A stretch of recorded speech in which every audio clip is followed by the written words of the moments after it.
কি আনছো? বয়লার। তোমাকে আমি বললাম চিকেন নিয়ে আসো না। আপনারা দেখো তো কেমন হচ্ছে। যাবি কোথায় আবার? বাজার যাবো না তো, বাজার থেকে আসলাম। বললাম বাজার থেকে আসলাম এখনই। দাঁড়া আবার দেবো, আবার দেবো, হাতটা ধুয়ে আসছি আমি। ঠিক আছে?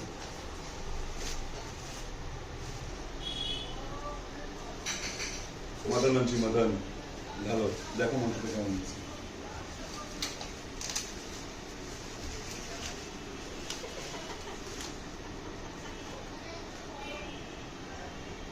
বাবা এত বড় বড় পিস আনছো?